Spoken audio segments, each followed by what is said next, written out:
in touch with her because she did a wonderful presentation on the Snuggle Me series, it's a webinar series for the education on neonatal abstinence syndrome.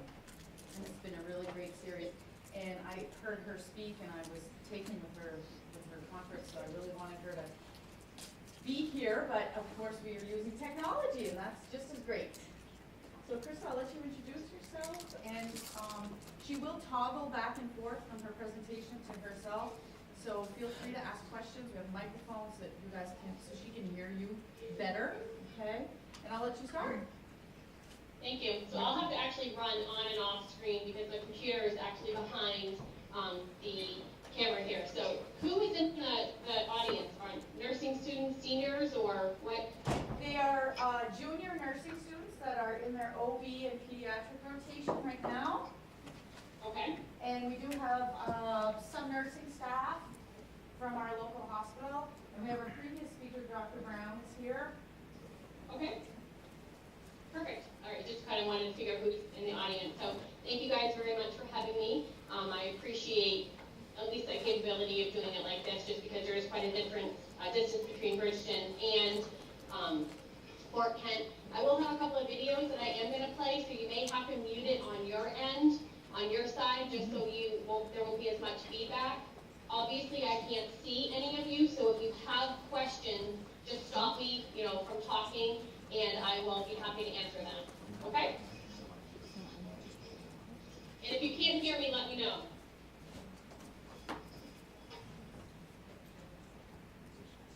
So just a little bit about my background so you can understand where I'm coming from. So I've actually been in the nursing profession for more than 15 years. Believe it or not, I was actually born at this hospital, and I've worked here my whole nursing career. I started here as a CNA in the emergency department. Then when I was in school, I continued on in the med-surg unit, got hired, graduated from University of New England on the Portland campus. I did a 2+2 program, 2 years to get my associates, continued to work, and then received my bachelor's. I was hired into med-surg, but my real love was actually in OB. I actually had a great experience during my clinical hours at Mercy. I never saw a delivery, but knew that's where I wanted to be. So after 6 months of working med-surg, then I was hired into working in our OB department here. We call it our special delivery department. Soon thereafter, I became the clinical coordinator for the unit. Then became the inpatient clinical coordinator, and inpatient unit is ICU, med-surg, and OB. And then recently, the past 2 years, am now the nurse manager for the unit. Over the past couple of years, we've received our baby-friendly designation.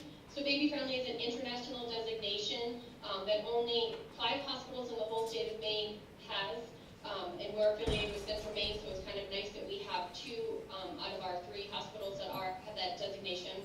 And baby-friendly is actually a designation that supports breastfeeding in our institution. It doesn't mean that every single mother that comes to Bridgton Hospital or any baby-friendly hospital has to breastfeed, but that the fact that we are educating our patients from the get-go, so from when they go to the offices, that they're getting the right information, not the wrong information from their families or friends or about breastfeeding, and if they choose not to breastfeed, they're choosing it for their correct reason and not misinformation. And then more recently, we've implemented the NAS, or the Neonatal Abstinence Syndrome program here at our facility. As it was mentioned, I was asked to present for the Snuggle Me seminar. I was on that statewide committee developing guidelines to help treat babies and their families in this area. I'm just going to play a video, so 1 second. We can toggle back to the other side. If it goes, hold on, okay. So this was a video that was our channel, News Channel 13 here recently, about a year ago.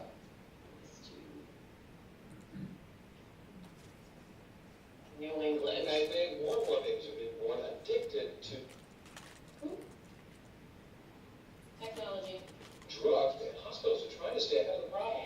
Maine Medical Center is in the spotlight, taking part in a national study on how to best treat addicted babies. CBS 13's Kim Block has this special report. At the Neonatal Intensive Care Unit at Maine Medical Center, they treat babies born with many serious conditions, from premature birth complications to heart problems. But more and more often, they are treating babies suffering the consequences of their mother's addiction. Yeah, I think in all of New England and really throughout the entire country, we're seeing a large increase. And it's roughly tripled in the last 10 years of babies being born addicted to narcotics. How big a problem? Dr. Peter Morrow has been taking care of the babies in NICU since 1993. It would be rare that we saw 1 or 2 babies a year who had to withdraw from narcotics. And it's steadily grown that, we may be evaluating in the hospital here, not that every baby needs to be treated, maybe 1 or 2 babies a day or definitely 4 or 5 a week. This baby is one of them. His mom, who asked not to be identified, is a heroin addict in recovery. Her treatment includes methadone. I've been on opiate replacement for almost 9 years. Contrary to what people may think, Dr. Morrow says pregnant women in this situation should not stop taking their opiate replacement medication for the safety of the baby. So the best thing to do during your pregnancy is to be maintained on these medications under the supervision of a physician and your providers. The alternative would have been so much worse. But the methadone was passed on to her developing baby. When he was born, he began going through withdrawal. So it's really one of the most difficult things we deal with as medical providers because the babies are screaming, irritable, they don't feed well, they can have seizures, they have all kinds of gastrointestinal disturbances, etc. My biggest concern was, of course, in going through the withdrawals of the medication. Hospitals like Maine Med have developed a protocol for treating those babies. So what we do is we basically put them back on narcotics, and we call it capturing them, bring them down, and then very, very slowly over the course of sometimes over a month, take them off the narcotics. What isn't known is whether this is the best way to treat these babies. The drugs have been used for years, but never really studied by the FDA. Maine Med and Tufts are involved in a nationwide study on how best to treat addicted babies. This is a $3.5 million trial through the National Institute of Health, specifically the National Institute of Drug Abuse. And they've said that the medications we use to treat these babies for many years, we don't know enough about them. And we use this contraption. As Dr. Morrow demonstrates with his training doll, there are non-pharmacological treatments too, including soothing motion devices like this one. And the comfort of contact with the mother or staff members. In most cases, the withdrawal lasts about a week, sometimes up to a month. The hospital says it's committed to providing safe, reliable care for the babies and support for their families, many of whom are working hard to stay strict.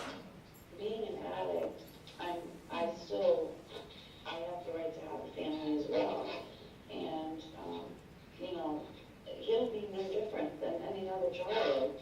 He has to stay here a little while, but as far as, having to do it, he'll be no different. Once we're out here, he'll be home and just as happy and healthy as any other little baby will be. As for long-term effects of the withdrawal medication, the study will look at that too. In Portland, Kim Brown, CBS 13 News.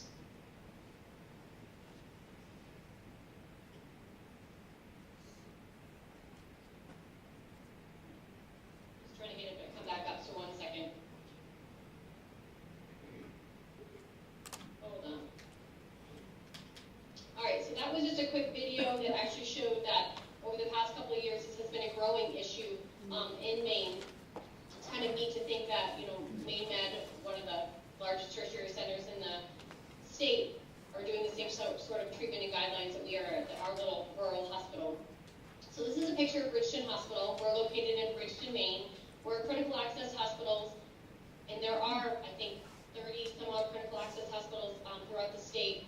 What that means is that there's a critical need for our institution to be located where it is. It has to be so many miles from a larger tertiary center. We have to have under 26 beds. We have to have a component of swing bed, which is short-term rehab, comfort care, along with our med-surg, in our ICU, and our labor and delivery unit.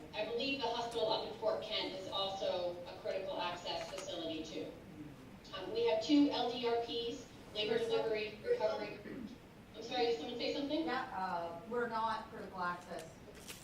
You're not, okay, all right. So we have 2 LDRPs, so if we have a greater census than 2 moms, we just move our patients out onto our med-surg floor and the OB nurses take care of them. And we're a level 1 nursery, so that's your most basic type of nursery. Central Maine Medical Center is a level 2, and then Maine Med or Eastern Maine Med is a level 3. So this is a picture of where Bridgton is. We're B, Fort Kent is A. So that's why we're doing this a teleconference as opposed to me actually being there, because it would take me about 6 hours to drive one way. So again, I appreciate the offer, but just kind of wanted to show in perspective how big the state of Maine actually is. On our staff here, we have 3 obstetricians, so they deliver all of our babies. We used to have a family practice team that delivered. That stopped a few years ago, so now our obstetricians do all the deliveries. We have a pediatric hospitalist team, so that consists of pediatric providers, pediatricians, and a couple of family practitioners that take care of the babies while they're here in the hospital. So our patients may not have their baby doc here in the hospital, but they'll be taking care of someone on our pediatric hospitalist team. As I already mentioned, we are designated as baby friendly in 2011. We deliver about 120 babies a year, and our staffing generally consists of 2 RNs on the days, 1 on at nights. We also have what we call certified mother-baby seconds, which are other RNs that have been trained to take care of our mother babies. So if our census goes up in labor and delivery, we have people on call and people come in extra to work too. So the reason why we pretty much looked into starting this program was back in 2006, a new batch or a different batch of heroin came to the area that was more pure. We had one provider named Dr. Craig Smith who saw a lot of these patients, and he said that the people that were using this drug were not your typical users. Not that there's any type of typical user, but people that were using it and died weren't known drug addicts. They were people that sometimes made a bad decision, and it really started impacting his practice. He basically said, you know, they're not typically bad people, they're people that make bad decisions, and they really needed help. They were married, they had kids, and he actually learned of a couple of people that were addicted to medications, heroin, that had delivered here. Their babies had complications after the fact, and he never even knew that they were addicted to any medication. So he works for North Bridgton Family Practice and really saw a time of a change, that we need to do something immediately for our community. During that time, kind of working in parallel, there was an outside source of counseling called Crooked River that was also seeing these patients, counseling them. And we all kind of knew about this existing Suboxone, Subutex, the medication assisted treatment program that had been successful for methadone, and now there was a new medication on the forefront too. So it kind of all was happening at the same time, and we were really able to get together, talk about the issues, see the huge need in the community too, and said, what can we actually do about this? So Dr. Craig Smith received his license to actually prescribe Suboxone. You have to have certain criteria in order to do that. He is one of 3 providers in our whole institution that can prescribe to these patients. So for example, he had 30 patients the first year, and now he has close to 100. So there is a huge need in this area.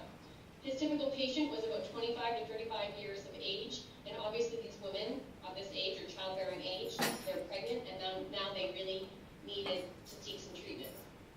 During this time, we kind of were trying to figure out how to effectively treat these patients.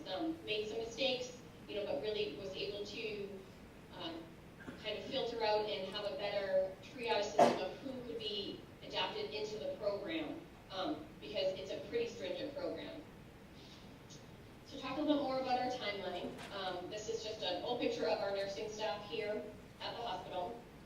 So at the same time that there was a bunch of stuff going on with in our community, I had attended a regional nurse management meeting, and this is the meeting that's all of the nurse managers across the state get together quarterly, and there was a presentation from a nurse manager at Maine Medical Center. She had actually come from Rhode Island and had instituted the neonatal abstinence program at her hospital in Rhode Island, was presenting it here in Maine, and it really sparked an interest for me just because of what was happening in our area. So we got together, I got together with my committees here, we had a lot of meetings, had to do a lot of policy changes, a lot of education. And we also had the perinatal regional educator throughout the state come and speak to our staff, our nursing staff, our providers, to really get buy-in about this treatment and exactly how we could treat our patients better. We purchased videos and really had a lot of education with everyone.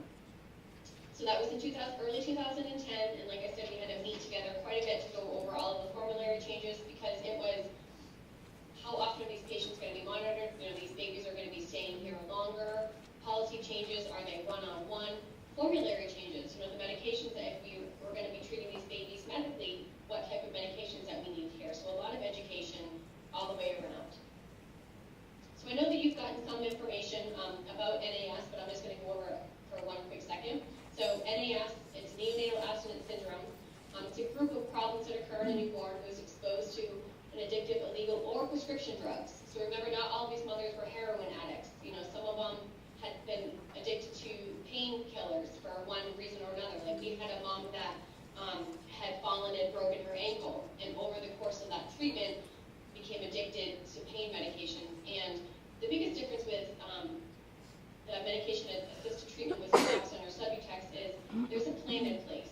These women, they receive counseling, they have visits with their provider, they have to have counseling at that period of time, they get their medication, and it's progressive. It's not that they just go and get their medication and never see anyone. And the ultimate goal is to get these moms or these patients off of the medication. They're not on it for years and years and years. Sometimes you have the outliers, but most people are on it for 6 months to a year, and then they get off of it too. So these babies are exposed to this medication that their moms have been taking throughout the time that they're in utero, and it represents a group of symptoms that the infants that we see in the infants experiencing withdrawal that was mentioned in the video too. So different causes from the medications such as amphetamines, barbiturates, benzos, street drugs, cocaine, marijuana, or opiates to narcotics. That can be some of the causes from it. So once these moms take this medication, it's transferred to the baby throughout the placenta, and then the baby actually becomes addicted along with the mother. And then once the baby is born, that transplacental passage of the medication to the baby is discontinued, and that's when the withdrawal symptoms actually start. So at birth, the baby is still dependent on the drug. Because the baby's no longer getting the drug, that's when the symptoms occur. And we see the difference of these side effects or the withdrawal because of the drug's half-life. Depending on, is it a street drug, is it a prescription drug, are they on Suboxone, Subutex? The ones that we have here are usually on buprenorphine, they're not on methadone just because of the different severity of withdrawals that we can actually see. And these symptoms can start happening within hours or days after delivery. So just some side effects of the exposure of medications. These babies tend to be a little bit smaller, they have lower birth weight, you can have premature births, and there may be some long-term cognitive and behavioral problems. So just because of the exposure of medication, and then like in the video it said, there may be some other long-term effects of the medication that we're actually giving them to treat them for their withdrawal symptoms. So what we started here at Bridgton Hospital was really a multidisciplinary approach. We had already had a program called Partners in Care established with our patients. This is the time that we had all of our moms come in to meet with a nurse. They have a one-on-one consultation, and they get pre-registered. We'd sign them up for any classes. This is the time they'd also have their 28-week glucose, their hemoglobin, and talk to the patients about what to expect once they actually deliver. So with these moms that are in the program, they needed a little bit more time with the nurse to actually understand what is going to be happening to them and their baby while they're here in the hospital. So the time spent with nursing. Some of the topics that we discussed was, not just what to bring your car seat, things like that, but what's really going to be going on with me and my baby while I'm here at the hospital too.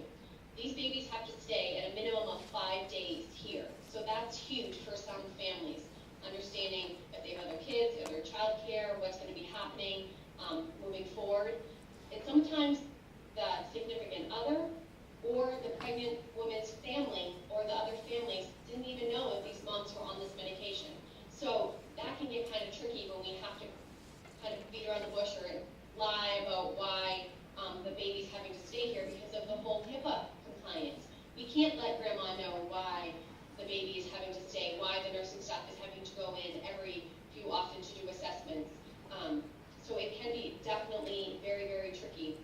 So a lot of education, a lot of reassurance, a lot of time with these moms, just saying that it's okay, we're here to help, we're going to get you through this, and really trying to pass off non-judgmental attitudes to these parents, because it's scary enough that they're already on this program and that they want to get off of it, and they just want to have somebody that's going to be supportive and caring for them and their baby and not pass off judgment.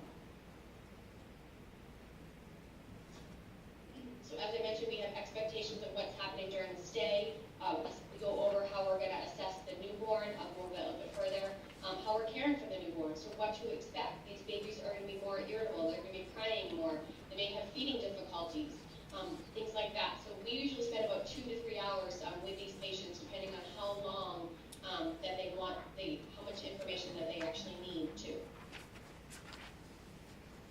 This is just an example of one of the brochures that we send out to our patients. It actually just is a quick overview of neonatal abstinence during withdrawal, what the baby may be experiencing, how they can help, how the fact that we encourage breastfeeding, and some information resources that we provide to our patients too. This is another booklet that we actually took from Barbara Bush Children's Hospital. Again, that's where we initially got the program from. And again, it talks about care in the hospital, transition to home, what to expect before you deliver. Again, the amount of education is endless and ongoing, most definitely. Another piece of part of the education that we have with our families is times with our nurse anesthetists, so our certified registered nurse anesthetists. We do not have anesthesiologists here. We have CRNAs that administer any medication such as epidurals or intrathecals or even general anesthesia to our patients too. So remember that these moms are already on a medication for help with pain control. So a lot of these moms actually need a higher dose of medication when they're here and laboring. Or after C-section, they require additional medication along with their buprenorphine also. So that was a huge wake up for our nursing staff in the respect of these moms are getting double, triple the normal dose that we would give our other moms that are in labor with epidurals or postpartum after C-section too, and patients are still breathing. I mean, normally you would expect them to have other ill side effects from the medications, and they're still complaining of pain, they're still walking around too. So explaining that, again, to the patients before they're in labor so they know what to expect. Education is key. We also have all of our patients actually meet with a pediatric provider. So they will meet with one of our pediatricians or our family practitioner if their doctor is not affiliated here, to know what to expect from the provider side of things too. So again, they know that they're going to be here for a minimum of 5 days. The nursing staff is going to be in the room quite often assessing. The doctors are going to be there, working with a collaborative effort too. So it really is a multidisciplinary approach in care for our patients here. I have one other video I'm going to show now.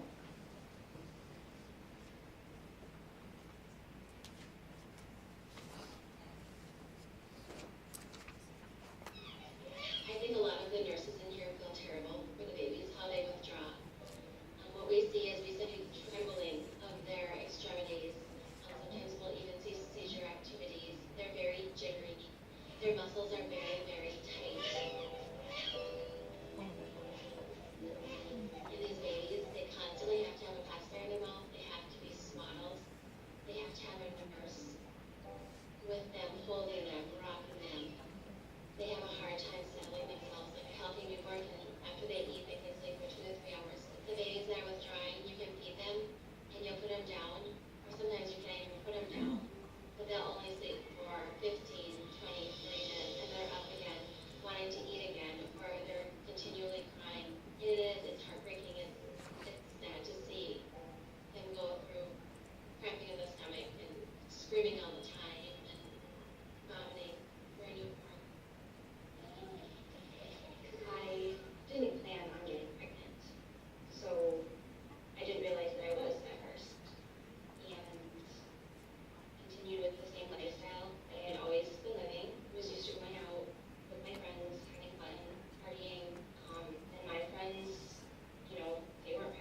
video spoke about another aspect of our multidisciplinary approach too with our social work.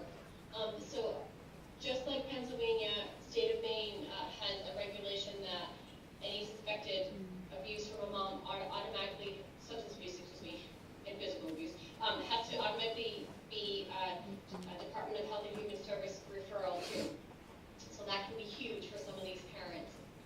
These moms, some of the moms that are established in the program, yet again feel scrutinized because they have somebody else coming in and getting into their business too. But so establishing that relationship with the patients and their families prior to meeting with social worker, again, the education piece, so they feel more comfortable knowing that no one's going to be coming in to take their baby. Services are in place to help work with the families, work with the parents to make sure that these families are still continuing to make good choices now that they have their newborn here. So the way that we actually start scoring or assessing our babies is a sheet that we call the Finnegan scoring sheet. Finnegan was a gentleman who actually developed this program about scoring for neonatal abstinence syndrome. So when an infant is suspected to be experiencing withdrawal, we have a standard way to actually look at these babies with a scoring system to determine the severity of the withdrawal and implement the appropriate treatment. So is that baby, do they just need different treatments with extra swaddling, extra holding, using pacifiers, making sure they're feeding okay? Or is their scoring severe enough where they're actually going to have to be transferred to a different facility? Here at Bridgton, if a baby scores high enough, and I'll go over that scoring, we actually transfer them to Central Maine Medical Center or Maine Medical Center because these babies need continuous monitoring. At the very first video you saw the cardiac monitor. All of these babies have to be monitored for any respiratory problems, arrhythmias, things like that. We don't have that ability to do here at Bridgton. So this is an example of the scoring sheet that we use. We have a computerized method that we use it. We are looking at for tremors, excessive high-pitched cry. That baby that was crying at the beginning of that other video has a pretty high-pitched tone to their cry. These babies generally don't feed very well, so they need extra support from lactation if they're breastfeeding. If they're bottle feeding, sometimes we have to try different sorts of nipples if they're not able to maintain a latch onto that nipple or onto mom too, because they have a poor sucking reflex.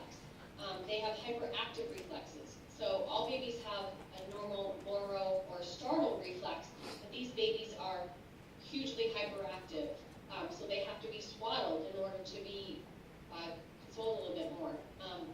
If the scoring is high enough, babies have withdrawal symptoms enough, they can have seizures. So obviously we want to be able to prevent or see this coming to help prevent any seizures.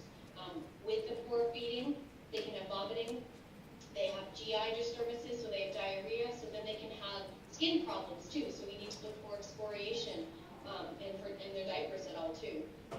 They're irritable, they don't sleep well, they sleep for short periods of time and then they're up. So you have a postpartum mom who's already not sleeping well, has an irritable baby, and this baby's not sleeping well, so it's a really, really good thing that they're actually here for a longer period of time, more than 2 days, because they can help cope. The nursing staff can help with the parents cope more and deal with these babies a little bit more. And these babies can also have fevers unrelated to infection, and these are all in relation to withdrawal. So initially, these babies require a lot of assessments because, again, withdrawals can happen within 6 hours after birth. They can happen days later. So the nursing staff are trained, and we go in at least every 2 hours, and we can do an assessment, and we look at their Moro reflex, their startle reflex, assessing their cry, assessing their tone, looking at their sleep patterns, and seeing if they're having tremors or jerking motions, because this is all a way to assess their central nervous system. We also look at their gastrointestinal system, the diarrhea, the vomiting, the feeding problems, the excessive sucking. Again, these babies soothe themselves by sucking, so they have pacifiers, and that can tend to help too.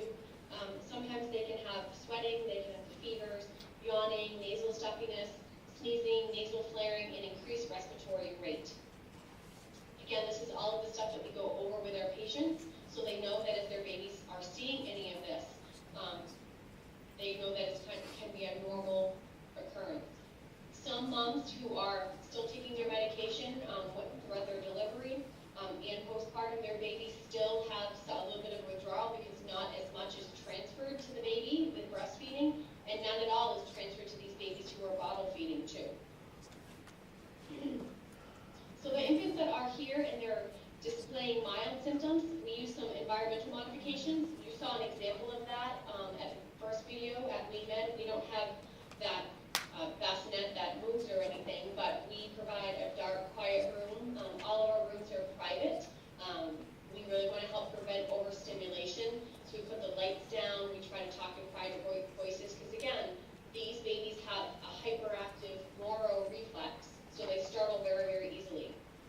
We give them small, frequent feeds. One, because generally that's all they can really do.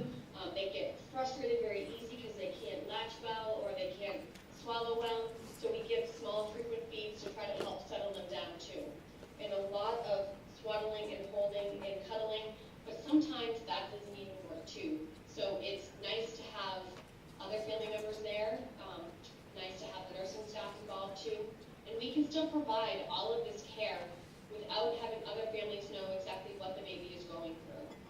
You know, some instances we've had in the past, these babies have been smaller, they've been IUGR, or they've had intrauterine growth restriction. So we can use that as an excuse why the baby has to stay a little bit longer, why the nursing staff have to be involved a little bit more to help with feeding and things like that to help protect the mother's information.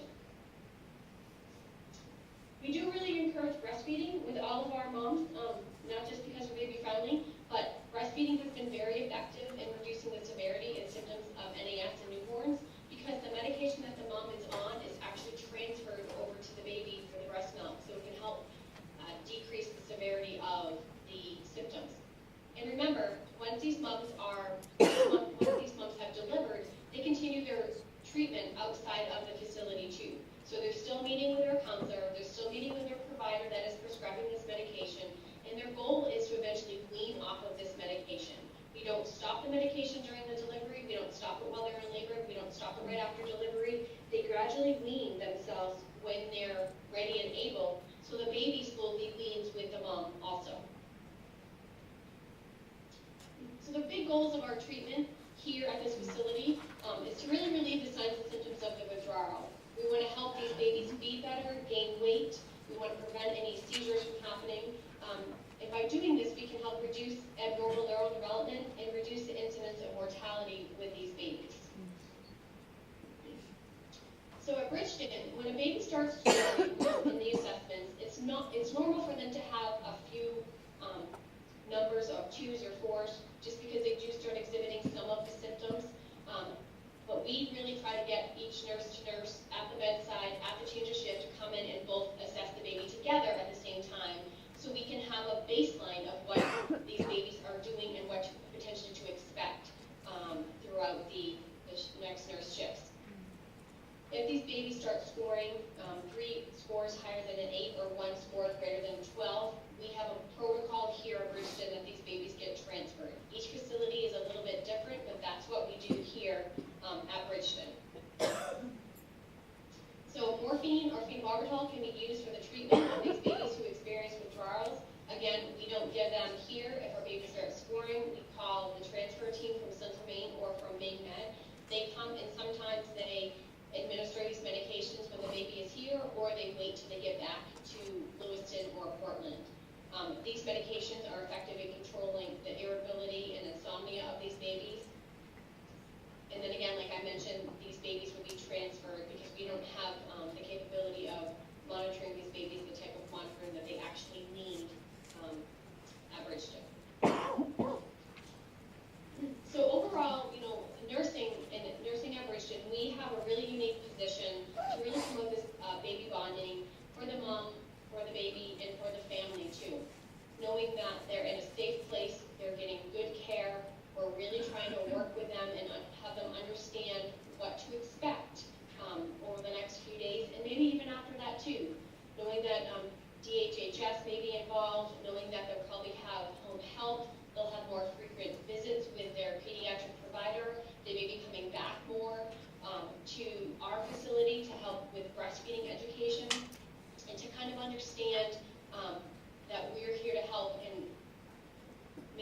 a little bit better for them.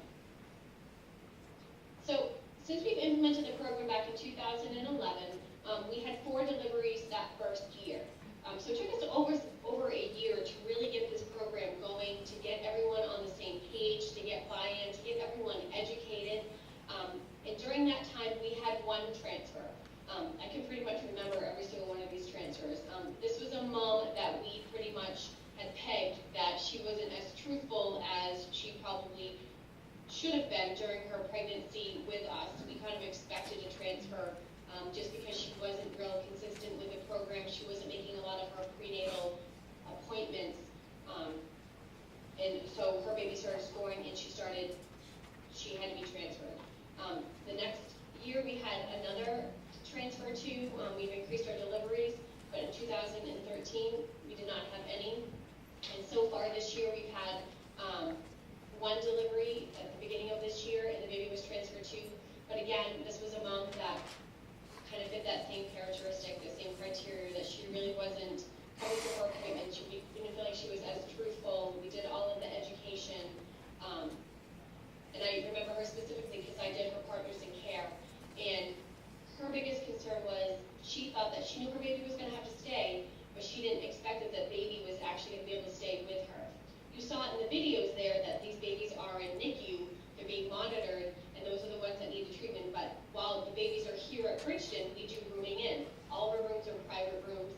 All of our babies get a chance to stay in with the moms, and that was a huge stress relief to her. She just thought that her baby was going to stay here and she was not going to be able to see her baby at all. So again, that education piece with our patients so they can understand the expectations of what they're going to have here at the hospital. So the biggest pieces of the information that we provide our staff and our patients is education, making sure our staff are competent, our providers are competent, they're understanding the whole program. So our patients are receiving consistent messages from the nurses in the offices, to the nurses on the floor, to the nurses from home health too, of what to expect with these babies. And really easing the patient's minds too, again, so they understand everything. All of our patients here at the hospital have been on Subutex, and they have, ones that have been on Subutex have been breastfeeding, so we've had a very good success rate in that respect too. And we know that a multidisciplinary approach is the best effort to help with the care of these moms too.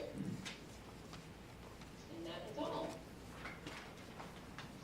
Flip it over. 1 second. So I'm not an expert when it comes to the necessary treatment. Basically, I just was talking about the success that we've had here at Bridgton. I don't know if anyone had any questions or thoughts about anything. You guys have any questions? This would be a great time to ask her if there's anything about the scoring that you don't understand. I have a question for you, Crystal. When you were talking about the scoring, and some of the withdrawals that they go through, are you guys doing any glucose monitoring checks on these? Do these warrant this, or? We typically don't, unless we have a whole hypoglycemia algorithm that we follow. I don't know if Dr. Brown can speak any more of that too, but we don't have routine glucose testing on these babies. Okay. Usually they're IUDR, like Crystal said, and that would meet the criteria for it. Okay. Yeah, but just having withdrawals, it usually doesn't happen until after the first day, that alone would qualify for the Okay. I don't know if you heard that, Crystal? Yes, I did. Okay, Yep. great. And that's kind of something we talked about yesterday in our class about needing that category small for gestation or IUDR, having testing for glucose monitoring for them. Because one of the things that one of the nursing students brought up was, how do you tell the tremors coming from being a low blood sugar, or are they coming from NAS? Perfect. Yeah, that's a good question. Normally what we see too is that it's not just these babies have one symptom. So say I'm noticing a baby's having a tremor, I'll make note of that. I'll give them a score for that. but usually if they're having a tremor, they're having other signs and symptoms too. So they're having the nasal stuffiness, or they're having frequent yawning, or they're irritable. So it's not just usually one symptom at a time. If they usually start exhibiting one, and if it is withdrawal, so you should start having one after another after another. Okay. So that was a big thing too we saw in the clinical setting was baby sneeze a lot.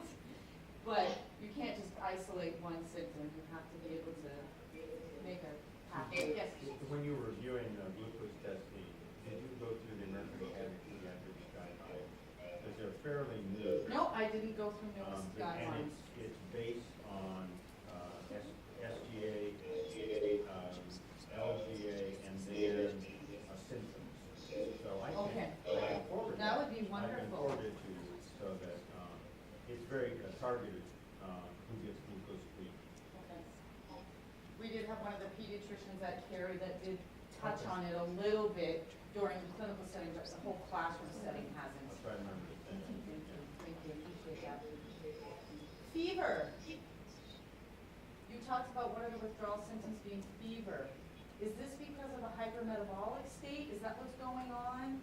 Not, because you said fever without Unrelated to signs of infection. infection. Yes. Okay.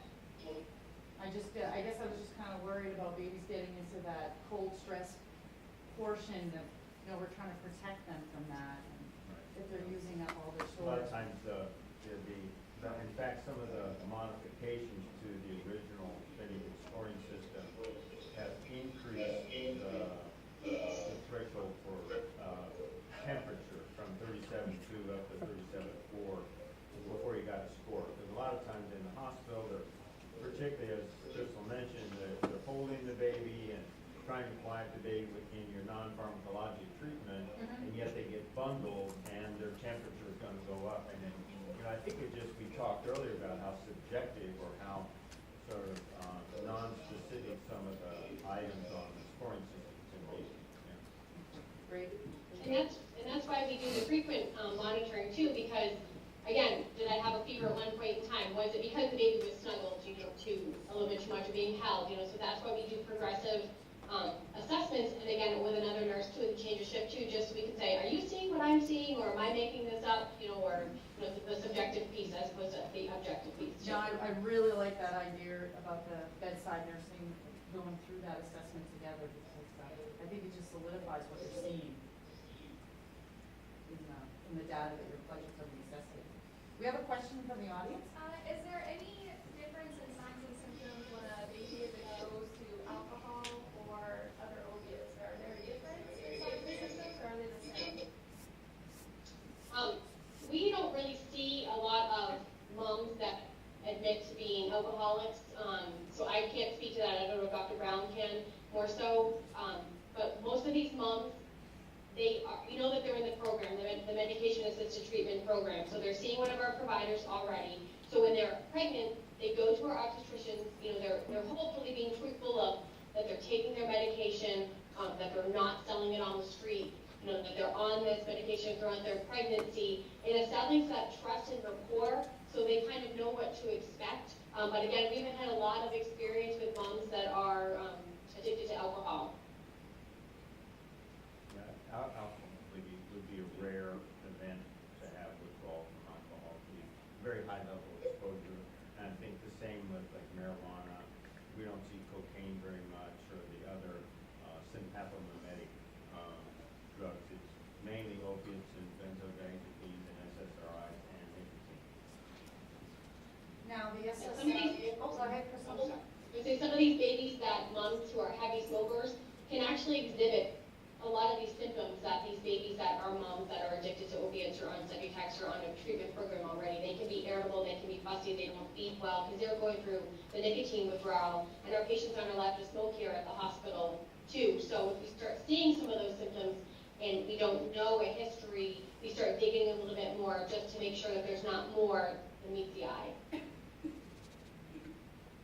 I think there's a lot of education out there about fetal alcohol syndrome too. I think it's just drilled in prenatally too. There's a lot more awareness of it. The SSRIs is another classification that really struck me. I didn't realize that until you brought that up in your lecture also. it seems to me prenatally that the physicians would start educating, say, hey, do we need to wean off of this, or do you not want them weaned off of the SSRI? You know, I think you don't want to deal with the depression, or sometimes if they wean off too fast, they can actually have problems from that. There's been several big studies looking at SSRIs.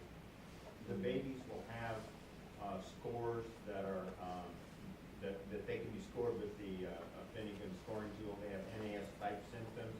They rarely meet threshold to be treated.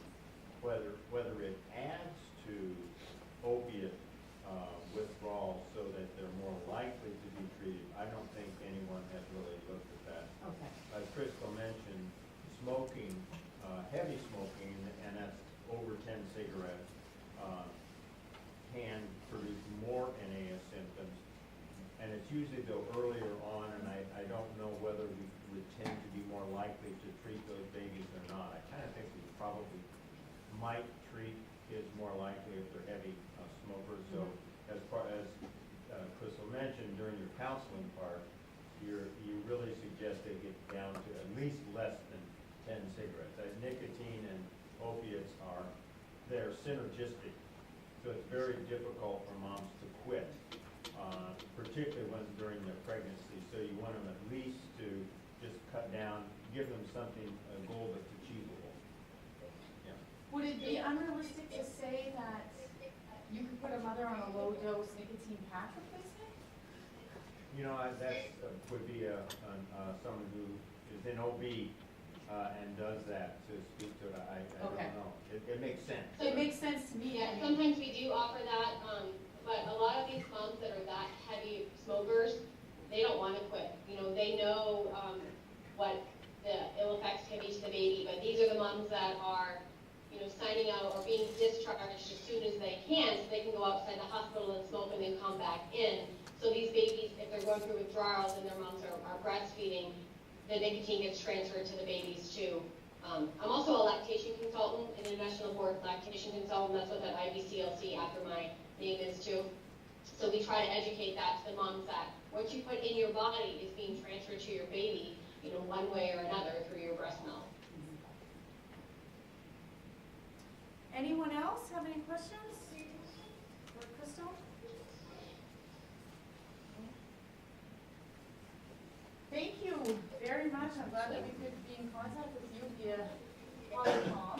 It was very Thanks, I appreciate the 12-hour truck ride that I wasn't going to have, so I appreciate that. And I wish you guys all great luck next year when you're sitting for your NCLEX exams too. Thank you Thank very you. much. Yes.